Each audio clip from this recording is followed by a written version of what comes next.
ಎಲ್ಲರಿಗೂ ನಮಸ್ಕಾರ. ಚಾಯ್ಗೆ ನಾನು ಛಾಯಾ ನಿಮ್ಮನ್ನೆಲ್ಲರೂ ವೆಲ್ಕಮ್ ಮಾಡ್ತಾ ಇದ್ದೀನಿ.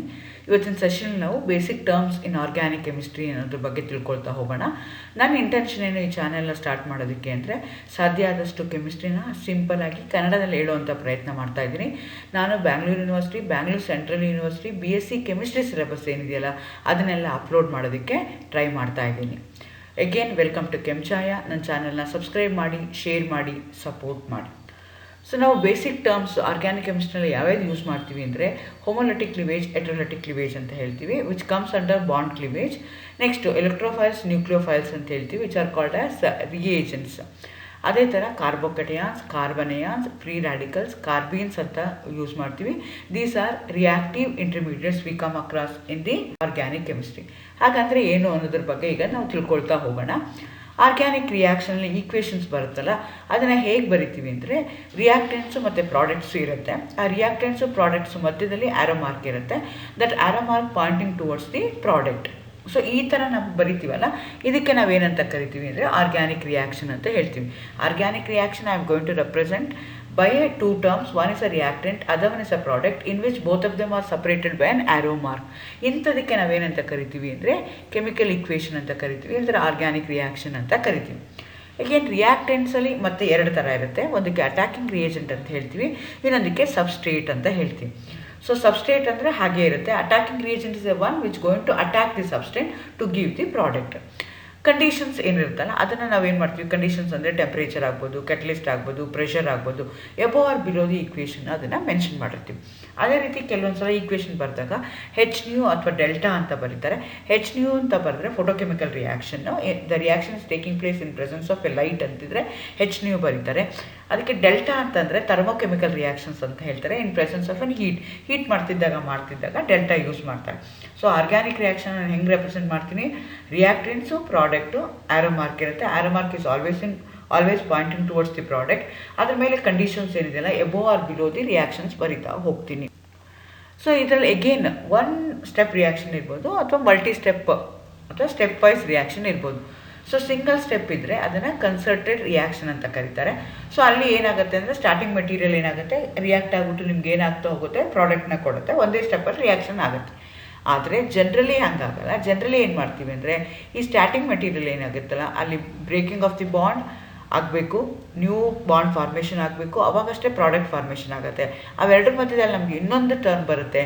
ಆ ಟರ್ಮ್ಗೆ ನಾನು ಏನಂತ ಕರಿತೀನಿ, reactive intermediates. Old bonds are broken. Before forming the new bond, we are going to get another intermediate. That intermediate is going to have a lifespan ತುಂಬ ಶಾರ್ಟ್ ಆಗಿರುತ್ತೆ. ಹಾಗಾಗಿ ಅವನ್ನ ಹೈಲಿ ರಿಯಾಕ್ಟಿವ್ ಅಂತ ಕರಿತೀವಿ. ಸೊ ರಿಯಾಕ್ಟಿವ್ ಇಂಟರ್ಮೀಡಿಯೇಟ್ಸ್ ನಿಮಗೆ ಬರ್ತಾ ಹೋಗುತ್ತೆ. ನಾನು ಹೇಳಿದೆ ಓಲ್ಡ್ ಬಾಂಡ್ ಬ್ರೇಕ್ ಆಗಬೇಕು, ನ್ಯೂ ಬಾಂಡ್ ಫಾರ್ಮ್ ಆಗಬೇಕು ಅಂತ. ಸೊ ಎರಡು ಥರ ಬಾಂಡ್ ಕ್ಲಿವೇಜ್ ಆಗುತ್ತೆ, ಎರಡು ಥರ ಬಾಂಡ್ ಬ್ರೇಕ್ ಆಗುತ್ತೆ. ಫಿಷನ್ ಅಂತ ವರ್ಡ್ ಯೂಸ್ ಮಾಡ್ತಾರೆ, ಬ್ರೇಕೇಜ್ ಅಂತ ವರ್ಡ್ ಯೂಸ್ ಮಾಡ್ತಾರೆ, ಕ್ಲೀವ್ ಅಂತ ವರ್ಡ್ ಯೂಸ್ ಮಾಡ್ತಾರೆ. ಸೊ ಡಿಫ್ರೆಂಟ್ ಟರ್ಮ್ ಯೂಸ್ ಮಾಡ್ತಾರೆ, ಎಲ್ಲನೂ ಒಂದೇ. ಸೊ ಅದರಲ್ಲಿ ಒಂದು ಟೈಪ್ ಏನು ಹೇಳ್ತೀವಿ ಅಂದರೆ ಹೋಮೋಲಿಟಿಕ್ ಕ್ಲಿವೇಜ್ ಅಂತ ಹೇಳ್ತೀವಿ. ಸೊ ಬಾಂಡ್ ಏನಾಗಬೇಕು, ಓಲ್ಡ್ ಬಾಂಡ್ ಬ್ರೇಕ್ ಆಗಬೇಕು, ನ್ಯೂ ಬಾಂಡ್ ಫಾರ್ಮೇಷನ್ ಆಗಬೇಕು. ಸೊ ಬ್ರೇಕ್ ಆಗೋದಕ್ಕೆ ಏನು ಮೆಥಡ್ ಇದೆಯಲ್ಲ, ಅದು ಎರಡು ಥರ ಬ್ರೇಕ್ ಆಗ್ಬೋದು. ಒಂದು ಹೋಮೋಲಿಟಿಕ್ ಕ್ಲಿವೇಜ್ ಆಗ್ಬೋದು, ಇನ್ನೊಂದು ಹೆಟರೋಲಿಟಿಕ್ ಕ್ಲಿವೇಜ್ ಆಗ್ಬೋದು. ಹೋಮೋಲಿಟಿಕ್ ಕ್ಲಿವೇಜ್ ಅಂದರೆ ಬಾಂಡ್ ಎಲೆಕ್ಟ್ರಾನ್ಸ್ ಏನಿರುತ್ತಲ್ಲ, and also you should know that ಎಲ್ಲ ಆರ್ಗ್ಯಾನಿಕ್ ಕಾಂಪೌಂಡ್ಸಲ್ಲೂ ಕೋವಲೆಂಟ್ ಬಾಂಡ್ ಇರುತ್ತೆ. ಕೋವಲೆಂಟ್ ಬಾಂಡ್ ಹೆಂಗೆ ಫಾರ್ಮೇಷನ್ ಆಗಿರುತ್ತೆ ಅಂದರೆ by mutual sharing of electrons. Each one atom should give one electron to form a bond. So ಆ bond electrons equal ಆಗಿ share ಆಗ್ತಾ ಇದ್ದರೆ ಅಂಥ ಟೈಪ್ ಆಫ್ ಕ್ಲಿವೇಜ್ಗೆ ನಾವೇನಂತ ಕರಿತೀವಿ, ಹೋಮೋಲಿಟಿಕ್ ಕ್ಲಿವೇಜ್ ಅಂತ ಕರಿತೀವಿ, ಅಥವಾ ಹೋಮೋಲಿಸಿಸ್ ಅಂತ ಕರಿತೀವಿ, ಅಥವಾ ಹೋಮೋಲಿಟಿಕ್ ಫಿಷನ್ ಅಂತ ವರ್ಡ್ನ ಯೂಸ್ ಮಾಡ್ತಾರೆ. ಇಲ್ಲೇನಾಗುತ್ತೆ ಅಂದರೆ ಕ್ಲೀವ್ ಆದಾಗ each atom will going to have one electron. Each atom will going to have one electron. Those type of cleavage we are going to call it as homolytic cleavage or symmetrical cleavage ಅಂತಲೂ ಹೇಳ್ತಾರೆ. So symmetrical ಆಗಿ exactly at the middle ಏನಾಗುತ್ತೆ, ಆ bond ಮಧ್ಯದಲ್ಲಿ cleave ಆಗುತ್ತೆ. ಈ ಎರಡು ಕಡೆಗೆ ಏನಾಗುತ್ತೆ, ಈಕ್ವಲ್ ಎಲೆಕ್ಟ್ರಾನ್ಸ್ ಕೊಡ್ತಾ ಇರುತ್ತೆ. ಅಂಥ ಟೈಪ್ ಆಫ್ ಕ್ಲಿವೇಜ್ಗೆ ನಾವೇನಂತ ಕರಿತೀವಿ, ಹೋಮೋಲಿಟಿಕ್ ಕ್ಲಿವೇಜ್ ಅಂತ ಹೇಳ್ತೀವಿ. ಇದು ಜನರಲಿ ಯಾವ ಕೇಸಲ್ಲಿ ಆಗುತ್ತೆ ಅಂದರೆ ಹೋಮೋ ಆಟಮ್ಸಲ್ಲಿ ಆಗುತ್ತೆ. ಅಂದ್ರೇನು, ಎರಡು ಆಟಮ್ಸ್ ತೊಗೊಳ್ತಾ ಇರ್ತಾರೆ, ಎರಡೂ ಆಟಮ್ ಒಂದೇ ಆಗಿದ್ದಾಗ ಹೋಮೋ ಆಟಮ್ ಅಂತೀವಿ. ಅದು ಬೇರೆ ಬೇರೆ ಆದಾಗ ಅದನ್ನು ಹೆಟ್ರೋ ಆಟಮ್ ಅಂತ ಕರಿತೀವಿ. ಹೋಮೋಲಿಟಿಕ್ ಕ್ಲಿವೇಜ್ ಆದಾಗ ನಮಗೆ ಏನು ಬರುತ್ತಲ್ಲ ಪ್ರಾಡಕ್ಟು, ಆ ಪ್ರಾಡಕ್ಟ್ಗೆ ನಾವೇನಂತ ಕರಿತೀವಿ, ಫ್ರೀ ರ್ಯಾಡಿಕಲ್ಸ್ ಅಂತ ಕರಿತೀವಿ. ಈಗ ನನಗೆ ಕೋವೆಲೆಂಟ್ ಬಾಂಡ್ ಇದೆ, ಅದನ್ನು ಕ್ಲಿವೇಜ್ ಮಾಡ್ತಾ ಇದ್ದೀನಿ, ಆಡ್ ಎಲೆಕ್ಟ್ರಾನ್ ಇದಕ್ಕೊಂದು ಎಲೆಕ್ಟ್ರಾನ್ ಹೋಗ್ತಾ ಇದೆ, ಅದಕ್ಕೊಂದು ಎಲೆಕ್ಟ್ರಾನ್ ಹೋಗ್ತಾ ಇದೆ. ಆ ಸ್ಪೀಷೀಸ್ ಏನು ಬರುತ್ತಲ್ಲ, ಪ್ರಾಡಕ್ಟ್ ಏನು ಬರುತ್ತಲ್ಲ, ಅದಕ್ಕೆ ನಾನು ಏನಂತ ಕರಿತೀನಿ, ಫ್ರೀ ರ್ಯಾಡಿಕಲ್ಸ್ ಅಂತ ಕರಿತೀನಿ.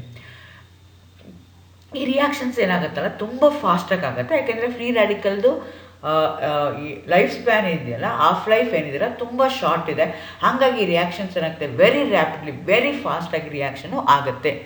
ಸೊ ಇದು ಆಗಬೇಕು ಅಂತಂದರೆ, ಈ ರಿಯಾಕ್ಷನ್ ಆಗಬೇಕು ಅಂದರೆ ನಮ್ಮ ರಿಯಾಕ್ಟೆಂಟ್ಸ್ ಏನಿರುತ್ತಲ್ಲ ಅದು ವೇಪರ್ ಫೇಸಲ್ಲಿದ್ದಾಗ ಬೇಗ ಆಗುತ್ತೆ. ಎಗೇನ್ ಈ ರಿಯಾಕ್ಷನ್ ನನಗೆ either it is initiated by a light or heat or organic peroxides. ನೀವು ಮುಂದೆ ಮುಂದೆ ರಿಯಾಕ್ಷನ್ಸ್ ಬಂದಾಗ ಆರ್ಗ್ಯಾನಿಕ್ ಪರಾಕ್ಸೈಡ್ಸ್ ಯೂಸ್ ಮಾಡಿದಾಗ ಅದು ರಿಯಾಕ್ಷನ್ ಪಾತ್ ಏನಿದೆಯಲ್ಲ, ಮೆಕ್ಯಾನಿಸಮ್ ಏನಿದೆಯಲ್ಲ, ಅದ್ರ ಮೇಲೆ ನಮ್ಗೆ ಏನಾಗುತ್ತೆ, ಯಾವ ಥರ ನನಗೆ ಪ್ರಾಡಕ್ಟ್ ಬರುತ್ತೆ ಅಂತ ಆಗುತ್ತೆ. ಸೊ ಹೋಮೋಲಿಟಿಕ್ ಫ್ಯೂಷನ್ ಆದಾಗ ನನಗೆ ಫ್ರೀ ರ್ಯಾಡಿಕಲ್ಸ್ ಬರುತ್ತೆ. ಫ್ರೀ ರ್ಯಾಡಿಕಲ್ ಹೇಗೆ ಜನ್ರೇಟ್ ಆಗುತ್ತೆ ಅಂದರೆ ಐದರ್ ಬೈ ದಿ ಲೈಟ್ ಹೆಚ್ ನೀವು ಬೇಕು, ಇಲ್ಲಾಂದರೆ ಥರ್ಮೋಕೆಮಿಕಲ್ ರಿಯಾಕ್ಷನ್ಸ್ ಬೇಕು, ಇಲ್ಲಾಂದರೆ ಆರ್ಗ್ಯಾನಿಕ್ ಪರಾಕ್ಸೈಡ್ಸ್ ಯೂಸ್ ಮಾಡ್ಕೊಂಡು ಮಾಡ್ತಾ ಹೋಗ್ತೀನಿ. ಅದೇ ರೀತಿ ನೀವು ಹೆಟ್ರೋಲಿಸಿಸ್ ಅಂತ ಹೇಳಿದೆ, ಅನದರ್ ಟೈಪ್ ಏನಾಗುತ್ತೆ, ಇಲ್ಲೂ ಬಾಂಡ್ ಕ್ಲಿವೇಜ್ ಆಗುತ್ತೆ, ಈಕ್ವಲಿ ಆಗಲ್ಲ, ಅನ್ಈಕ್ವಲಿ ಆಗುತ್ತೆ. ಸೊ ಅಂಥ ಟೈಪ್ ಆಫ್ ಕ್ಲಿವೇಜ್ಗೆ ನಾನು ಏನಂತ ಕರಿತೀನಿ, ಹೆಟ್ರಾಲಿಸಿಸ್ ಅಂತ ಕರಿತೀನಿ. ಸೊ ಇಲ್ಲಿ ನನಗೆ ಪ್ರಾಡಕ್ಟ್ ಏನು ಬರುತ್ತಲ್ಲ ಅದು ಕೆಟಯಾನ್ ಮತ್ತು ಅನಯಾನ್ಸ್ ಆಗಿರುತ್ತೆ. ಕೇರ್ಫುಲಿ ಚಿತ್ರದಲ್ಲಿ ನೋಡಿ, ಎ ಮತ್ತು ಬಿ ಇದೆ, ಎರಡು ಥರ ಕ್ಲೀವ್ ಆಗ್ಬೋದು. ಎ ಪ್ಲಸ್ಸು ಬಿ ಮೈನಸ್ ಬರ್ಬೋದು, ಅಥವಾ ಎ ಮೈನಸ್ಸು ಬಿ ಪ್ಲಸ್ ಬರ್ಬೋದು. ಈ ಕ್ಲಿವೇಜ್ ಹೇಗಾಗುತ್ತೆ ಅಂದರೆ, ಕೋವೆಲೆಂಟ್ ಬಾಂಡ್ ಫಾರ್ಮೇಷನ್ ಆಗ್ಬೇಕಾದ್ರೆ ಏನು ಮಾಡ್ತಿದ್ದಾವೆ, ಏನೂ ಒಂದು ಎಲೆಕ್ಟ್ರಾನ್ ಕೊಟ್ಟಿದೆ, ಬಿನೂ ಒಂದು ಎಲೆಕ್ಟ್ರಾನ್ ಕೊಟ್ಟಿದೆ, ಯೂನಿಫಾರ್ಮಾಗಿ ಕ್ಲೀವ್ ಆಗ್ತಾ ಇಲ್ಲ, ಅನ್ಸಿಮೆಟ್ರಿಕಲ್ ಆಗಿ ಕ್ಲೀವ್ ಆಗ್ತಾ ಇದೆ. ಆ ಬಾಂಡ್ ಎಲೆಕ್ಟ್ರಾನ್ಸ್ ಎರಡು ಏನಿರ್ತಾರ, ಎರಡೂ ಒಂದು ಆಟಮಿಂದ ಒಂದು ಆಟಮ್ ಕಡೆಗೆ ಹೋಗ್ಬಿಡುತ್ತೆ. ಅಂಥ ಟೈಪ್ ಆಫ್ ಕ್ಲಿವೇಜ್ಗೆ ನಾವೇನಂತ ಕರಿತೀವಿ, ಹೆಟ್ರೋಲಿಟಿಕ್ ಕ್ಲಿವೇಜ್ ಅಂತ ಕರಿತೀವಿ, ಹೆಟ್ರಾಲಿಸಿಸ್ ಅಂತ ಕರಿತೀವಿ, ಅಥವಾ ಹೆಟ್ರೋಲಿಟಿಕ್ ಫ್ಯೂಷನ್ ಅಂತ ವರ್ಡ್ ಯೂಸ್ ಮಾಡ್ತಾರೆ. ಯಾವುದು ತನ್ನ ಕಡೆಗೆ ಎಲೆಕ್ಟ್ರಾನ್ಸ್ನ ಕಿತ್ಕೊಂಡ್ಬಿಡುತ್ತಲ್ಲ, that going to carry the negative charge. ಯಾವುದು ಎಲೆಕ್ಟ್ರಾನ್ಸ್ನ ಕೊಡುತ್ತಲ್ಲ, that going to carry the positive charge. So homolytic cleavage ಆದಾಗ ನನಗೆ ಏನು ಬರುತ್ತಲ್ಲ ಪ್ರಾಡಕ್ಟು, ಆ ಪ್ರಾಡಕ್ಟ್ಗೆ ನಾನು ಏನಂತ ಕರಿತೀನಿ, ಅಯಾನ್ಸ್ ಅಂತ ಕರಿತೀನಿ. ಪಾಸಿಟಿವ್ಲಿ ಚಾರ್ಜ್ ಇದೆ, ಒಂದು ನೆಗೆಟಿವ್ಲಿ ಚಾರ್ಜ್ ಇದೆ. ಪಾಸಿಟಿವ್ಲಿ ಚಾರ್ಜ್ ಇರೋದಕ್ಕೆ ನಾನು ಕೆಟಯಾನ್ ಅಂತ ಕರಿತೀನಿ, ನೆಗೆಟಿವ್ಲಿ ಚಾರ್ಜ್ ಇರೋದಕ್ಕೆ ನಾನು ಅನಯಾನ್ ಅಂತ ಕರಿತೀನಿ. ಏಕೆಂದರೆ ಹೆಟ್ರೋಲಿಟಿಕ್ ಫ್ಯೂಷನು ಯಾವಾಗೂ ಸೊಲ್ಯೂಷನಲ್ಲಿ ಆಗುತ್ತೆ, ವೆರಾಸ್ ಹೋಮೋಲಿಟಿಕ್ ಏನಾಗ್ತಿತ್ತು, ವೇಪರ್ ಫೇಸ್ ಬೇಕಿತ್ತು, ಆದರೆ ಇಲ್ಲೇನು ಬೇಕು, ನನಗೆ ಸೊಲ್ಯೂಷನಲ್ಲಿ ಆಗುತ್ತೆ. The energy required to break the bond can be partially drawn from the energy of solvation of the ions produce. ಈ ರಿಯಾಕ್ಷನ್ ಯಾವುದ್ರಲ್ಲಿ ಆಗ್ತಾ ಇದೆ, ಸೊಲ್ಯೂಷನಲ್ಲಿ ಆಗ್ತಾ ಇದೆ. ಸೊಲ್ಯೂಷನಲ್ಲಿ ಆಗ್ತಾ ಇದ್ದಾಗ ಅಲ್ಲಿ ಒಂದು ಎನರ್ಜಿ ಇರುತ್ತೆ, ಆ ಎನರ್ಜಿಗೆ ಏನಂತ ಕರಿತೀವಿ, ಎನರ್ಜಿ ಆಫ್ ಸಾಲ್ವೇಷನ್ ಅಂತ ಹೇಳ್ತೀವಿ. So energy of solvation energy ಏನು ಮಾಡ್ಬೋದು, ಇದನ್ನು ಯೂಸ್ ಮಾಡ್ಕೋಬೋದು. ಈ ಕ್ಲಿವೇಜ್ ಆಗ್ಬೇಕಾದ್ರೆ, ಬಾಂಡ್ ಬ್ರೇಕ್ ಆಗ್ಬೇಕಾದ್ರೆ some amount of energy needed. ನಾವು ಎನರ್ಜಿ ಏನು ಮಾಡಬೇಕು, ಸಪ್ಲೈ ಮಾಡಬೇಕಾಗತ್ತೆ. ಆ ಸಪ್ಲೈ ಮಾಡೋವಂಥದ್ದು ಏನಾಗಿರುತ್ತೆ ಅಂದರೆ, ಸಾಲ್ವೇಷನ್ ಆದಾಗ ಎನರ್ಜಿ ಲಿಬ್ರೇಟ್ ಆಗುತ್ತೆ. ಆ ಎನರ್ಜಿಗೆ ಏನಂತ ಕರಿತೀವಿ ನಾವು, ಸಾಲ್ವೇಷನ್ ಎನರ್ಜಿ ಅಂತ ಕರಿತೀವಿ. ಸೊ ಆ ಎನರ್ಜಿನೂ partly can be used. This reaction takes place more readily in polar solvent which are catalyzed by an ionic catalyst by acidic or basic ions ಇಂದ ಈ ರಿಯಾಕ್ಷನ್ಸ್ ಆಗುತ್ತೆ. ಸೊ ನಿಮಗೆ ಗೊತ್ತು, ಸೊಲ್ಯೂಷನಲ್ಲಿ ಆಗಬೇಕು ಅಂತಂದರೆ ನಾನು ಸಾಲ್ವೆಂಟ್ನ ಯೂಸ್ ಮಾಡಬೇಕು. ಸಾಲ್ವೆಂಟ್ ಏನಾದರೂ ಪೋಲಾರ್ ಸಾಲ್ವೆಂಟ್, ಯಾಕೆಂದ್ರೆ ಸಾಲ್ವೆಂಟಲ್ಲಿ ಎರಡು ಥರ ಸಾಲ್ವೆಂಟ್ ಇದೆ, polar solvent, non polar solvent. ಆ ಸಾಲ್ವೆಂಟಲ್ಲಿ ಎರಡು ಪೋಲ್ ಇದ್ದರೆ ಅಂಥ ಸಾಲ್ವೆಂಟ್ನ ನಾನು ಎಂತ ಕರಿತೀನಿ, ಪೋಲಾರ್ ಸಾಲ್ವೆಂಟ್. ವಾಟರ್ ಇದೆ, H+ OH- ಇದೆ, ಒಂದು ಪಾಸಿಟಿವ್ಲಿ ಚಾರ್ಜ್ ಇದೆ, ಯೂನಿಟ್ ಪಾಸಿಟಿವ್ಲಿ ಚಾರ್ಜ್ ಸ್ಪೀಷೀಸ್ ಇದೆ, ಇನ್ನೊಂದು ನೆಗೆಟಿವ್ಲಿ ಚಾರ್ಜ್ ಸ್ಪೀಷೀಸ್ ಇದೆ. ಅಂಥದಕ್ಕೆ ನಾನು ಏನಂತ ಕರಿತೀನಿ, ಪೋಲಾರ್ ಸಾಲ್ವೆಂಟ್. ಅದೇ ಥರ ಅಮೋನಿಯಾ NH2+, NH2- H+ ಅಂತಿದೆ. ಆ ಥರ ಸಾಲ್ವೆಂಟ್ಸ್ಗೆ ನಾನು ಏನಂತ ಕರಿತೀನಿ, ಪೋಲಾರ್ ಸಾಲ್ವೆಂಟ್ಸ್ ಅಂತ ಹೇಳ್ತೀನಿ. ಸೊ ಪೋಲಾರ್ ಸಾಲ್ವೆಂಟ್ಸ್ ಏನಾದರೂ ಯೂಸ್ ಆಗಿದ್ರೆ ಆವಾಗ ಹೆಟ್ರೋಲಿಸಿಸ್ ಆಗ್ತಾ ಹೋಗುತ್ತೆ. ಸೊ ಈಗ ನನಗೆ ಏನು ಗೊತ್ತಾಯಿತು, ಮಿನಿಮಮ್ ಟರ್ಮ್ ಏನು, ನನಗೆ ಆರ್ಗ್ಯಾನಿಕ್ ಕೆಮಿಸ್ಟ್ರಿಲಿ ಬೇಕು ಅಂತಂದರೆ ಬಾಂಡ್ ಕ್ಲಿವೇಜ್ ಆಗಬೇಕು. ಯಾವ ಥರ ಕ್ಲಿವೇಜ್ ಆಗುತ್ತೆ, ಎರಡು ಥರ ಕ್ಲಿವೇಜ್ ಆಗುತ್ತೆ. ಒಂದು ಹೆಟ್ರೋಲಿಟಿಕಲಿ ಕ್ಲಿವೇಜ್ ಆಗುತ್ತೆ, ಇನ್ನೊಂದು ಹೋಮೋಲಿಟಿಕಲಿ ಕ್ಲಿವೇಜ್ ಆಗುತ್ತೆ. ಸೊ ಅದು ಆಯಿತು. ಎಗೇನ್ ನಾನು ಹೇಳಿದೆ, ಕೆಮಿಕಲ್ ರಿಯಾಕ್ಷನ್ ಆಗ್ಬೇಕಾದ್ರೆ ಅಟ್ಯಾಕಿಂಗ್ ರಿಯೇಜೆಂಟ್ ಅಂತ ಒಂದಿದೆ, ಸಬ್ಸ್ಟ್ರೇಟ್ ಅಂತ ಒಂದಿದೆ ಅಂತ ಹೇಳ್ತೀನಿ. ಈ ಅಟ್ಯಾಕಿಂಗ್ ರಿಯೇಜೆಂಟ್ಗೆ ಸಿಂಪಲಿ ಅವ್ರು ಏನಂತ ಕರೀತಾರೆ, ರಿಯೇಜೆಂಟ್ಸ್ ಅಂತ ಕರೀತಾರೆ. ಸೊ ಎರಡು ಟೈಪ್ ಆಫ್ ರಿಯೇಜೆಂಟ್ಸ್ ಇದೆ. One is called as electrophile, other one is called as nucleophile. So ನಾವು ರಿಯಾಕ್ಷನ್ಸ್ ಮಾಡ್ಬೇಕಾದ್ರೆ, ಮಾತಾಡ್ಬೇಕಾದ್ರೆ ಏನು ಮಾಡ್ತಿರ್ತೀವಿ, those are the term we are going to use it. You should know the meaning of electrophile or electrophilic reagent. Reagent ಅಂದ್ರೆ ಏನು, it's an attacking reagent. It's the one which going to attack the other molecule. ಆ ಮಾಲಿಕ್ಯೂಲ್ಗೆ ನಾವೇನಂತ ಕರಿತೀವಿ, substrate ಅಂತ ಕರಿತೀವಿ. So ನಿಮ್ಮ ರಿಯಾಕ್ಷನಲ್ಲಿ positively charged poles ಕ್ರಿಯಾಟ್ ಆದರೆ ಮಾತ್ರನೇ, ಪೊಲಾರಿಟಿ ಇಂಟ್ರೊಡ್ಯೂಸ್ ಆದರೆ ಮಾತ್ರ ಕೆಮಿಕಲ್ ರಿಯಾಕ್ಷನ್ ಆಗುತ್ತೆ, ಇಲ್ಲ ಅಂದರೆ ಕೆಮಿಕಲ್ ರಿಯಾಕ್ಷನು ಆಗೋದೇ ಇಲ್ಲ. ಸೊ ಹಂಗಾಗಿ ನನಗೆ ಏನಾಗಬೇಕು, ಅಟ್ಯಾಕಿಂಗ್ ರಿಯೇಜೆಂಟ್ ಇರಬೇಕು. ಅದರಲ್ಲಿ 2 ಟೈಪ್ ಇದೆ, ಒಂದಕ್ಕೆ ಎಲೆಕ್ಟ್ರೋಫೈಲ್ ಅಂತ ಕರಿತೀನಿ, ಇನ್ನೊಂದಕ್ಕೆ ನ್ಯೂಕ್ಲಿಯೋಫೈಲ್ ಅಂತ ಕರಿತೀನಿ. The reagent which can accept an electron pair in a reaction is called as an electrophile because they are electron deficient. ಎಲೆಕ್ಟ್ರೋಫೈಲ್ಸ್ಗೆ ಏನಾಗಿರುತ್ತೆ, ಎಲೆಕ್ಟ್ರಾನು ಕಡಿಮೆ ಇರುತ್ತೆ, ಅಂಥದಕ್ಕೆ ನಾವೇನಂತ ಕರಿತೀವಿ, ಎಲೆಕ್ಟ್ರೋಫೈಲ್ಸ್ ಅಂತ ಕರಿತೀವಿ. ಎಲೆಕ್ಟ್ರಾನ್ ಡಿಫಿಷಿಯೆಂಟ್ ಅಂತ ವರ್ಡ್ನ ಯೂಸ್ ಮಾಡ್ತೀವಿ. Again it's a Latin word. Electro means electron, philic means loving. Electron loving ಸ್ಪೀಷೀಸ್ಗೆ ನಾವೇನಂತ ಕರಿತೀವಿ, ಎಲೆಕ್ಟ್ರೋಫೈಲ್ಸ್ ಅಂತ ಕರಿತೀವಿ. Either they may carry a positive charge or they may carry a neutral molecules. Charge ಇರ್ಬೋದು, charge ಇಲ್ದಲೇ ಇರ್ಬೋದು, ಅದು ಎಲೆಕ್ಟ್ರಾನ್ ಡಿಫಿಷಿಯೆಂಟ್ ಆಗಿರ್ತವೆ. ಹಂಗಾಗಿ ಅವೇನು ಮಾಡ್ತವೆ, ಪಾಸಿಟಿವ್ಲಿ ಚಾರ್ಜ್ ಅದ್ರ ಮೇಲೆ ಇರುತ್ತೆ. ಪಾಸಿಟಿವ್ಲಿ ಚಾರ್ಜ್ ಇದೆ ಅಂದರೆ ಎಲೆಕ್ಟ್ರಾನ್ ಡಿಫಿಷಿಯೆಂಟ್ ಅಂತ. ಹಂಗಾಗಿ ಏನು ಮಾಡ್ತೈತೆ, easily accept the electron pair. ಅದೇ ಥರ ನ್ಯೂಟ್ರಲ್ ಎಲೆಕ್ಟ್ರೋಫೈಲ್ಸು ಇರ್ತವೆ. ಎಕ್ಸಾಂಪಲ್ ಬೇಕು ಅಂದರೆ ಪಾಸಿಟಿವ್ಲಿ ಚಾರ್ಜ್ಡ್ ಆದ್ರೆ ಅಂದರೆ H+ ಇರುತ್ತೆ, Cl- ಇರುತ್ತೆ, H+, Cl+, Br+, I+. ಅದ್ರ ಮೇಲೆ ಪಾಸಿಟಿವ್ಲಿ ಚಾರ್ಜ್ಡ್ ಇದ್ದರೆ ಅಂಥದ್ದು ನಾವೇನಂತ ಕರಿತೀವಿ, ಎಲೆಕ್ಟ್ರೋಫೈಲ್ಸ್ ಅಂತ ಕರಿತೀವಿ. ಅದೇ ಥರ ನ್ಯೂಟ್ರಲ್ ಎಲೆಕ್ಟ್ರೋಫೈಲ್ಸ್ ಅಂದರೆ the electron deficient but they do not carry any charge.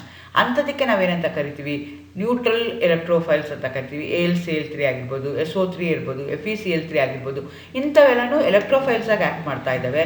ಆದರೆ they do not carry charge. ಅಂಥದಕ್ಕೆ ನಾವೇನಂತ ಕರಿತೀವಿ, ನ್ಯೂಟ್ರಲ್ ಎಲೆಕ್ಟ್ರೋಫೈಲ್ಸ್ ಅಂತ ಕರಿತೀವಿ. ದರ್ ಎಲೆಕ್ಟ್ರಾನ್ ಡಿಫಿಷಿಯೆಂಟ್ ಆಗಿರುತ್ತೆ but they do not carry any charge. They also immediately accept the electron pair. Electron pair ನಾವು ಏನು ಮಾಡ್ತೇವೆ, ಈಸಿಯಾಗಿ ಅಕ್ಸೆಪ್ಟ್ ಮಾಡ್ತೀವಿ. ಅದೇ ಥರ ಇನ್ನೊಂದು type of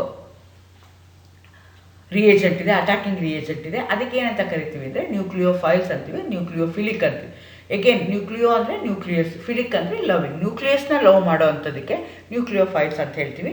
these are the reagent which donate the electron pair. ಅಲ್ಲಾದರೆ ಏನು ಮಾಡ್ತಿತ್ತು, ಅಕ್ಸೆಪ್ಟ್ ಮಾಡ್ಕೊಳ್ತಿತ್ತು. ಇಲ್ಲಾದರೆ ಇದೇನು ಮಾಡುತ್ತೆ, ಡೊನೇಟ್ ಮಾಡುತ್ತೆ. These are electron rich.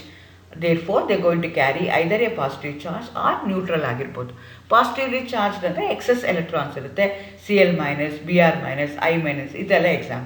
Neutral nucleophiles ಅಂದರೆ they do not carry any charge but they are going to have excess electron, NH3+, or NH2, water, ROH, alcohol. These are the example for nucleophiles. ಹಾಗಾದರೆ ನ್ಯೂಕ್ಲಿಯೋಫೈಲ್ಸ್ಗೂ ಮತ್ತು ಎಲೆಕ್ಟ್ರೋಫೈಲ್ಸ್ಗೂ main difference ಏನಿದೆ? Electrophiles ಅಂದರೆ electron deficient species, whereas nucleophiles are electron rich species. Since electrophiles are electron deficient species, they are going to accept an electron, therefore we are going to call them as Lewis acids. ಇಲ್ಲೇನಾಗ್ತಿದೆ, nucleophile electron rich ಇರುತ್ತೆ, therefore they can donate the electron pair, therefore they are called as Lewis bases. ಯಾವುದು electrons ಅಂದರೆ ಯಾವುದು rich ಇರುತ್ತಲ್ಲ ಅವರು ಅಷ್ಟೇ ದಾನ ಮಾಡೋಕ್ಕೆ ಸಾಧ್ಯ. therefore nucleophiles will going to donate their electrons. ಹಂಗಾಗಿ ಅವನ ಲೂವಿಸ್ ಬೇಸಿಸ್ ಥರ ಆ್ಯಕ್ಟ್ ಮಾಡುತ್ತೆ. ಸೊ ಎಲೆಕ್ಟ್ರೋಫೈಲ್ಸ್ಗೆ ಏನಾಗಿದೆ, ಎಲೆಕ್ಟ್ರಾನ್ ಡಿಫಿಷಿಯೆಂಟ್ ಆಗಿರೋದಕ್ಕೋಸ್ಕರ they going to attack the electron rich species. ನನಗೆ ಹೇಳ್ತಾ ಇದ್ದೀನಿ, ಅಟ್ಯಾಕಿಂಗ್ ರಿಯೇಜೆಂಟ್ ಅಂತ ಹೇಳ್ತೀವಿ, ಅದಕ್ಕೆ ಎಲೆಕ್ಟ್ರೋಫೈಲ್ಸ್ ನ್ಯೂಕ್ಲಿಯೋಫೈಲ್ಸ್ ಅಂತ ಹೇಳ್ತೀವಿ. ದೋಸ್ are the species which will go and attack the other substrate. So ಇದು ಯಾವುದು ಎಲೆಕ್ಟ್ರೋಫೈಲ್ಸ್ ಆದರೆ ಯಾವುದ್ರ ಮೇಲೆ ಅಟ್ಯಾಕ್ ಆಗುತ್ತೆ, ಎಲೆಕ್ಟ್ರಾನ್ ರಿಚ್ ಸ್ಪೀಷೀಸ್ ಮೇಲೆ ಹೋಗಿ ಅಟ್ಯಾಕ್ ಆಗುತ್ತೆ, because it going to have electron deficient. ಅದೇ ಥರ ನ್ಯೂಕ್ಲಿಯೋಫೈಲ್ಸ್ನ ತೊಗೊಂಡ್ರೆ ಅವೇನಾಗ್ತವೆ, ಎಲೆಕ್ಟ್ರಾನ್ ರಿಚ್ ಇರ್ತವೆ, therefore they are going to attack the electron deficient species. And they are often called as electrophiles-ಗೆ ಕೆಟಯಾನ್ಸ್ ಇರುತ್ತೆ. ಅಗೇನ್ ನ್ಯೂಟ್ರಲ್ ಇರ್ತವೆ ಬಟ್ ಜನರಲಿ ಕೆಟಯಾನ್ಸ್ ಅಂತ ಕರಿತವೆ. ನ್ಯೂಕ್ಲಿಯೋಫೈಲ್ಸ್ಗೆ ಅನಯಾನ್ಸ್ ಅಂತ ಕರಿತೀವಿ. ಯಾಕೆ ಈ ಥರ ಆ್ಯಕ್ಟ್ ಮಾಡ್ತವೆ ಅಂತಂದರೆ, they have an empty orbital which receives an electron pair from the nucleophile. Electrophiles ಏನಾಗುತ್ತೆ, ಎಲೆಕ್ಟ್ರಾನ್ ಡಿಫಿಷಿಯೆಂಟ್ ಆಗಿರೋದಕ್ಕೋಸ್ಕರ they can easily going to receive the electron pair from the nucleophile. Nucleophiles are electron rich. ಅದೇ ರೀತಿ nucleophiles ತೊಗೊಂಡ್ರೆ they have an unshared pair of electron not holding too strongly to the atomic nucleus. So ನೀವು chemical bonding ಓದಾಗ ಇದ್ರ ಬಗ್ಗೆ ನೀವು detail ಆಗಿ ಓದ್ತಾ ಹೋಗ್ತೀರ. ಓಕೆ, ಅದಾದಮೇಲೆ ನಮ್ಗೆ ಈಗ ಏನಾಯಿತು, ಕ್ಲಿವೇಜ್ ಆಯಿತು ಅಂತ, ಬಾಂಡ್ ಕ್ಲಿವೇಜ್ ಆಗಬೇಕು. ಯಾವ ಥರ ಕ್ಲಿವೇಜ್ ಆಗುತ್ತೆ ಅಂತ ತಿಳ್ಕೊಂಡ್ವಿ.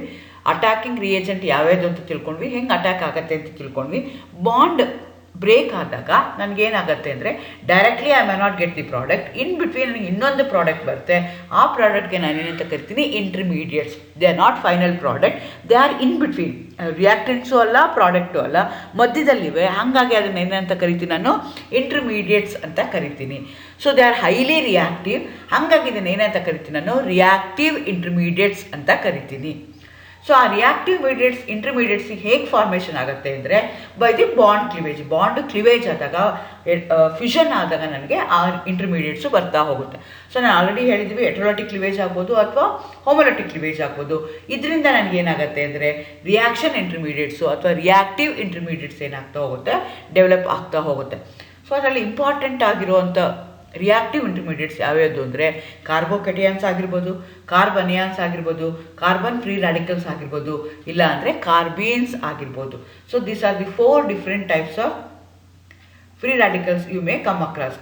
ಕಾರ್ಬೋಕೆಟಿಯಾನ್, carbanion, free radicals and carbenes. Information ಆಗುತ್ತೆ ಅಂದರೆ ಹೋಮೋಲಿಟಿಕ್ ಕ್ಲಿವೇಜ್ ಆದಾಗ ಆಗುತ್ತೆ, ಇಲ್ಲ ಅಂದರೆ ಹೆಟರೋಲಿಟಿಕ್ ಕ್ಲಿವೇಜ್ ಆದಾಗ ಆಗುತ್ತೆ. ಸೊ ಅದರಲ್ಲಿ ಮೊದಲನೇದು ಕಾರ್ಬೋಕೆಟಿಯಾನ್ ಅಥವಾ ಕಾರ್ಬೋನಿಯಂ ಅಯಾನ್ ಅಂತ ಕರೀತಾರೆ. ಅಗೇನ್ ಬೇರೆ ಬೇರೆ ಟೆಕ್ಸ್ಟ್ ಬುಕ್ಕಲ್ಲಿ ಬೇರೆ ಬೇರೆ ಟರ್ಮ್ಸ್ನ ಯೂಸ್ ಮಾಡ್ತಾರೆ. ಸೊ ಎರಡು ಒಂದೇ ಮೀನಿಂಗ್ ಇದೆ, ಆದರೆ ಬೇರೆ ಬೇರೆ terminologies they are using. So carbocation ಅಂದರೆ they are the organic species which going to contain carbon. ಆ ಕಾರ್ಬನ್ಗೆ ಏನಾಗಿರುತ್ತೆ ಅಂದರೆ ಪಾಸಿಟಿವ್ಲಿ ಚಾರ್ಜ್ಡ್ ಇರುತ್ತೆ. ಅಂಥದಕ್ಕೆ ನಾವೇನಂತ ಕರಿತೀವಿ, ಕಾರ್ಬೋಕೆಟಿಯಾನ್ ಅಂತ ಕರಿತೀವಿ, ಇಲ್ಲಾಂದರೆ ಕಾರ್ಬೋನಿಯಂ ಅಯಾನ್ ಅಂತ ಕರಿತೀವಿ. Organic ions which contain positively charged carbon atom are called as carbonium ions or carbocations. ಹೇಗೆ ಫಾರ್ಮೇಷನ್ ಆಗುತ್ತೆ, ಹೆಟರೋಲಿಟಿಕ್ ಕ್ಲಿವೇಜ್ ಆದಾಗ ನನಗೆ ಅಯಾನ್ಸ್ ಬರುತ್ತೆ. ಅಯಾನ್ಸಲ್ಲಿ ಏನಾಗುತ್ತೆ ಅಂದರೆ ಒಂದು ಪಾಸಿಟಿವ್ಲಿ ಚಾರ್ಜ್ ಬರುತ್ತೆ, ಇನ್ನೊಂದು ನೆಗೆಟಿವ್ಲಿ ಚಾರ್ಜ್ ಬರುತ್ತೆ. ಆ ಪಾಸಿಟಿವ್ಲಿ ಚಾರ್ಜ್ ಸ್ಪೀಷೀಸ್ಗೆ ನಾನು ಏನಂತ ಕರಿತೀನಿ, ಕಾರ್ಬೋಕೆಟಿಯಾನ್ ಅಂತ ಹೇಳ್ತೀನಿ. So since they are intermediates, ಅವ್ರದ್ದು ಲೈಫ್ ಸ್ಪ್ಯಾನ್ ಏನಾಗಿರುತ್ತೆ ಅಥವಾ ಹಾಫ್ ಲೈಫ್ ಪೀರಿಯಡ್ ಏನಾಗಿರುತ್ತೆ ತುಂಬ ಕಡಿಮೆ ಇರುತ್ತೆ. Therefore they are highly reactive, they immediately get converted to some other form. So these contains non-electron deficient, they are going to have only 6 electrons in their valence shell. So ನಿಮಗೆ ಗೊತ್ತು, octet rule ಇದ್ದರೆ ಮಾತ್ರನೇ ಅವು stable ಆಗಿರ್ತವೆ, ಇಲ್ಲಾಂದರೆ unstable ಆಗಿರ್ತವೆ. Octet rule ಅಂದರೆ ಏನು, ಔಟರ್ಮೋಸ್ಟ್ ಶೆಲ್ಲಲ್ಲಿ 8 ಎಲೆಕ್ಟ್ರಾನ್ಸ್ ಇದ್ದಾಗ ಅವು ಸ್ಟೇಬಲ್ ಆಗಿರ್ತವೆ, ನ್ಯೂಟ್ರಲ್ ಆಗಿರ್ತವೆ. ಆದರೆ ಈ ಕೇಸಲ್ಲಿ ಏನಾಗ್ತಾ ಇದೆ ಅಂದರೆ they going to have only 6 electrons because they are electron deficient. ಅದು ಎಲೆಕ್ಟ್ರಾನ್ಸ್ನ ಕೊಟ್ಬಿಟ್ಟಿದೆ, ಹಾಗಾಗಿ ಅದೇನಾಗುತ್ತೆ, ಎಲೆಕ್ಟ್ರಾನ್ ಡಿಫಿಷಿಯಂಟ್ ಆಗುತ್ತೆ. Therefore they going to combine with a species which have a capacity give electrons. ಯಾವುದು ಕೊಡುತ್ತಲ್ಲ ಅದ್ರ ಜೊತೆಗೆ ಅವು ಕಂಬೈನ್ ಆಗುತ್ತೆ. ನಿಮಗೆ ಎಕ್ಸಾಂಪಲ್ ಬೇಕು ಅಂದರೆ ನಾನು ಮೀಥೈಲ್ ಕ್ಲೋರೈಡ್ನ ತೊಗೊಳ್ತಾ ಇದ್ದೀನಿ. ಈ ಮೀಥೈಲ್ ಕ್ಲೋರೈಡಲ್ಲಿ ಏನಾಗ್ತಾಯಿದೆ, 2 ಡಾಟ್ ಇಟ್ಟಿದ್ದೀನಿ. That indicates that bond electrons ಅವೆರಡು ಅಂತ. ಆ ಬಾಂಡ್ ಎಲೆಕ್ಟ್ರಾನ್ಸ್ ಎರಡೂ ಏನು ಮಾಡುತ್ತೆ, ಕ್ಲೋರಿನ ತೊಗೊಂಡ್ಬಿಡುತ್ತೆ. Because chlorine is highly electronegative in nature. It that group we are going to correct as electron withdrawing group ಅಂತ ಕರಿತೀವಿ. ಎಲೆಕ್ಟ್ರಾನ್ಸ್ ಏನು ಮಾಡಿಬಿಡುತ್ತೆ, ಅದು ತನ್ನ ಕಡೆಗೆ ಎಳ್ಕೊಂಡ್ಬಿಡುತ್ತೆ. Therefore it going to carry the negative charge. Cl- will going to carry the negative charge. Wear ಆ CH3 ಏನಿದೆಯಲ್ಲ, it has given its electron. ತನ್ನ ಬಾಂಡ್ ಎಲೆಕ್ಟ್ರಾನ್ನ ಕಾರ್ಬನ್ ಕೊಟ್ಬಿಟ್ಟಿದೆ, ಅದಕ್ಕೋಸ್ಕರ ಕಾರ್ಬನ್ ಮೇಲೆ ಪಾಸಿಟಿವ್ ಚಾರ್ಜ್ ಬರುತ್ತೆ. Therefore this we are going to correct as a carbocation. CH3+ ಇದೆಯಲ್ಲ, actually ಆ ಪಾಸಿಟಿವ್ ಚಾರ್ಜು ಕಾರ್ಬನ್ ಮೇಲಿದೆ. ಸೊ ಇದಕ್ಕೆ ನಾವೇನಂತ ಕರಿತೀವಿ, ಕಾರ್ಬೋಕೆಟಿಯಾನ್ ಅಂತ ಕರಿತೀವಿ. ಇದು ಹೇಗೆ ಫಾರ್ಮೇಷನ್ ಆಯಿತು, ಬೈ ದಿ ಹೆಟರೋಲಿಟಿಕ್ ಕ್ಲಿವೇಜ್ ಆಯಿತು. They going to carry the positive charge. Since they going to carry the positive charge, always they going to react with a electron rich species ಜೊತೆಗೆ ಅವು ರಿಯಾಕ್ಟ್ ಆಗ್ತಾ ಹೋಗ್ತವೆ. ಅದೇ ರೀತಿ second type of reactive ಇಂಟರ್ಮೀಡಿಯೇಟ್ಸ್ಗೆ carbanion ಅಂತ ಕರಿತೀವಿ. ಇದು ನೆಗೆಟಿವ್ಲಿ ಚಾರ್ಜ್ಡ್ ಇರುತ್ತೆ. ಸೊ ಇದನ್ನು ಹೆಂಗೆ ಫಾರ್ಮೇಷನ್ ಆಗುತ್ತೆ ಅಂದರೆ ಹೆಟರೋಲಿಟಿಕ್ ಕ್ಲಿವೇಜ್ ಆದಾಗೆ ಆಗುತ್ತೆ. Because heterolytic cleavage leads to ion. ಒಂದು ಪಾಸಿಟಿವ್ಲಿ ಚಾರ್ಜ್ಡ್ ಅಯಾನ್ಸ್ ಇರುತ್ತೆ, ಇನ್ನೊಂದು ನೆಗೆಟಿವ್ಲಿ ಚಾರ್ಜ್ಡ್ ಅಯಾನ್ ಇದೆ. ಪಾಸಿಟಿವ್ಲಿ ಚಾರ್ಜ್ಡ್ ಅಯಾನ್ಗೆ ನಾವು ಕಾರ್ಬೋಕೆಟಿಯಾನ್ ಅಂತ ಕರಿತೀವಿ. ಅದೇ ರೀತಿ ನೆಗೆಟಿವ್ಲಿ ಚಾರ್ಜ್ಡ್ ಅಯಾನ್ಗೆ ನಾನು ಕಾರ್ಬನಿಯಾನ್ ಅಂತ ಕರಿತೀನಿ. Carbanions are electron rich species. Therefore they are also highly reactive, they are also highly unstable. ಆಕ್ಟೇಟ್ಗೆ ಎಷ್ಟಿರಬೇಕು, 8 ಇರಬೇಕು. ಆದರೆ ಇವೇನಾಗ್ತದೆ, they going to have excess electron, 10 electrons ಇರುತ್ತೆ. Therefore they are also highly unstable. They life span ಏನಾಗಿರುತ್ತೆ, ಕಡಿಮೆ ಇರುತ್ತೆ. Therefore immediately they going to attack the electron deficient species ಜೊತೆಗೆ ಅಥವಾ ಎಲೆಕ್ಟ್ರಾನ್ ಪೂರ್ ರಿಯೇಜೆಂಟ್ ಜೊತೆಗೆ ಅದೇನಾಗುತ್ತೆ, react ಆಗುತ್ತೆ. Example ಬೇಕು ಅಂದರೆ ಕ್ಲಿವೇಜ್ ಆಫ್ ಆರ್ಗಾನೋಮೆಟಾಲಿಕ್ ಕಾಂಪೌಂಡ್ಸ್ನ ತೊಗೊಂಡ. ನಾನು ಆರ್ಗಾನೋಲಿಥಿಯಂ ಕಾಂಪೌಂಡ್ನ ತೊಗೊಂಡಿದ್ದೀನಿ. ಆಲ್ಕೈಲ್ ಅಥವಾ ಮಿಥೈಲ್ ಲಿಥಿಯಂನ ತೊಗೊಂಡಿದ್ದೀನಿ. ಅಲ್ಲೇನಾಗುತ್ತೆ, ಹೆಟರೋಲಿಟಿಕ್ ಕ್ಲಿವೇಜ್ ಆಗುತ್ತೆ. ಲಿಥಿಯಂ ಮೇಲೆ ಪಾಸಿಟಿವ್ ಚಾರ್ಜ್ ಬರುತ್ತೆ, CH3 ಮೇಲೆ ಮೈನಸ್ ಸೈನ್ ಬರುತ್ತೆ. ಇಲ್ಲಿ ಏನು ಬಾಂಡ್ ಎಲೆಕ್ಟ್ರಾನ್ಸ್ ಇದೆಯಲ್ಲ, ಆ ಬಾಂಡ್ ಎಲೆಕ್ಟ್ರಾನ್ಸ್ ಏನು ಮಾಡ್ತಾ ಇದೆ, ಲಿಥಿಯಮ್ಮು ಎರಡೂ CH3 ಕೊಡ್ತಾ ಇದೆ. therefore lithium will going to carry the positive charge, whereas CH3 minus will going to, that carbon will going to take the negative charge. Carbon ಮೇಲೆ ನೆಗೆಟಿವ್ ಚಾರ್ಜ್ ಇರೋದ್ರಿಂದ ಇದನ್ನು ನಾನು ಕಾರ್ಬನಯಾನ್ ಅಂತ ಕರಿತೀನಿ. ಇದನ್ನು ಎಲೆಕ್ಟ್ರೋಲೈಟಿಕ್ ಫ್ಯೂಷನಲ್ಲೇ ಆಗ್ತಾ ಇದೆ. ಎಲೆಕ್ಟ್ರಾನ್ ರಿಚ್ ಸ್ಪೀಶೀಸ್ ಅದು. therefore always it go and attack the electron poor ಅಥವಾ ಎಲೆಕ್ಟ್ರಾನ್ ಡಿಫಿಷಿಯಂಟ್ ಸ್ಪೀಶೀಸ್ ಜೊತೆಗೆ ಅದು ಅಟ್ಯಾಕ್ ಆಗ್ತಾ ಹೋಗುತ್ತೆ. ಅದೇ ರೀತಿ ಥರ್ಡ್ ರಿಯಾಕ್ಟಿವ್ ಇಂಟರ್ಮೀಡಿಯೇಟ್ಸ್ಗೆ ಫ್ರೀ ರ್ಯಾಡಿಕಲ್ಸ್ ಅಂತ ಕರಿತೀವಿ. ಇವು they going to carry the odd electron neutral species. They do not carry either a positive charge or a negative charge, but they are electron deficient. They are going to add odd electron in the outermost shell. They do not carry any charge. Positive ಬರೆಯಲ್ಲ, negative ಬರೆಯಲ್ಲ, ಆದರೆ odd electron ಇರುತ್ತೆ, ಒಂದು dot ಬರೆದು ಅದನ್ನು ನಾವು represent ಮಾಡ್ತೀವಿ. ಇದು ಹೇಗೆ ಫಾರ್ಮೇಷನ್ ಆಗುತ್ತೆ ಅಂದರೆ ಬೈ ದಿ ಹೋಮೋಲಿಟಿಕ್ ಕ್ಲಿವೇಜ್. ಹೋಮೋಲಿಟಿಕ್ ಕ್ಲಿವೇಜ್ ಆದಾಗ ನನಗೆ ಈ ಬಾಂಡು ಫಾರ್ಮೇಷನ್ ಆಗುತ್ತೆ. ಸೊ ಅನ್ಪೇರ್ಡ್ ಎಲೆಕ್ಟ್ರಾನ್ ಇರೋದಕ್ಕೋಸ್ಕರ always they try to pair up. So ಹಾಗಾಗಿ ಏನು ಮಾಡ್ತವೆ, ಅದೇ going to react either with themself. ಅದೇ ಒಂದು ಆಡ್ ಎಲೆಕ್ಟ್ರಾನ್ ಇರೋದು ಇನ್ನೊಂದು ಯಾವುದಾದ್ರು ಇದ್ದರೆ ಅದ್ರ ಜೊತೆಗೆ ರಿಯಾಕ್ಟ್ ಆಗುತ್ತೆ. ಇಲ್ಲ ಅಂದರೆ ಬೇರೆ ಯಾವುದು ಆಡ್ ಎಲೆಕ್ಟ್ರಾನ್ ಇದೆಯಲ್ಲ ಅದ್ರ ಜೊತೆಗೆ ಅದು ರಿಯಾಕ್ಟ್ ಆಗುತ್ತೆ. ಇದು ಹೋಮೋಲಿಟಿಕ್ ಕ್ಲಿವೇಜಲ್ಲಿ ಆಗುತ್ತೆ. ಎಕ್ಸಾಂಪಲ್ ನಾನೇನು ಮಾಡಿದ್ದೀನಿ, ಮೀಥೇನು ಮತ್ತು ಕ್ಲೋರಿನ್ ಎರಡೂ ರಿಯಾಕ್ಟ್ ಆಗ್ತಾ ಇದೆ ಅಂತ ಕನ್ಸಿಡರ್ ಮಾಡ್ಕೊಳ್ತಾ ಇದ್ದೀನಿ. ಅಥವಾ ಕ್ಲೋರಿನ್ ಫ್ರೀ ರ್ಯಾಡಿಕಲ್ನ ಕ್ಲೋರಿನ್ ತೊಗೊಳ್ತೀನಿ. ಅದು ನಾನು ಫೋಟೋಕೆಮಿಕಲ್ ರಿಯಾಕ್ಷನ್ ಮಾಡಿದಾಗ ಅವಾಗ ಏನಾಗುತ್ತದು, ಕ್ಲೋರಿನ್ ಫ್ರೀ ರ್ಯಾಡಿಕಲ್ ನನಗೆ ಜನರೇಟ್ ಆಗುತ್ತೆ. ಆ ಕ್ಲೋರಿನ್ ಫ್ರೀ ರ್ಯಾಡಿಕಲ್ನ ಏನು ಮಾಡ್ತಾ ಇದ್ದೀನಿ, ಮೀಥೇನ್ ಜೊತೆಗೆ ರಿಯಾಕ್ಟ್ ಮಾಡ್ತಾ ಇದ್ದೀನಿ. It going to generate one more free radical, CH3 free radical ಬರ್ತಾ ಇದೆ along with that HCl. So CH3 ಮೇಲೆ ನಾನು ಕಾರ್ಬನ್ ಮೇಲೆ ಏನು ಮಾಡ್ತಾ ಇದ್ದೀನಿ, ಒಂದು ಡಾಟ್ ಇಡ್ತಾ ಇದ್ದೀನಿ. That indicates it's a carbon free radical. Odd electron ಇದೆ, ಹೈಲಿ ರಿಯಾಕ್ಟಿವ್, ಎಲೆಕ್ಟ್ರಾನ್ ಡಿಫಿಷಿಯೆಂಟ್ ಇದೆ. 8 ಆಕ್ಟೇಟ್ಗೆ ಏನಾಗಬೇಕಾಗಿತ್ತು, 8 ಆಗಬೇಕಾಗಿತ್ತು. These get carry only 7 electron. So electron deficient ಆಗಿರೋದಕ್ಕೋಸ್ಕರ ಯಾವುದು ತನಗೆ ಒಂದು ಎಲೆಕ್ಟ್ರಾನ್ ಡಿಫಿಷಿಯೆಂಟ್ ಆಗಿದೆ, ಹಾಗಾಗಿ ಯಾವುದು ನನಗೆ ಒಂದು ಎಲೆಕ್ಟ್ರಾನ್ ಕೊಡುತ್ತಲ್ಲ ಅದ್ರ ಜೊತೆಗೆ ಅದು ರಿಯಾಕ್ಟ್ ಆಗುತ್ತೆ. ಅದೇ ರೀತಿ last type of reactive intermediates ಯಾವುದಿದೆಯಲ್ಲ ಅದಕ್ಕೆ ನಾವೇನಂತ ಕರಿತೀವಿ, ಕಾರ್ಬೀನ್ಸ್ ಅಂತ ಕರಿತೀವಿ. ಇವು neutral species. They do not carry any charge. They are also highly reactive and they act as a strong electrophiles because they can accept electron.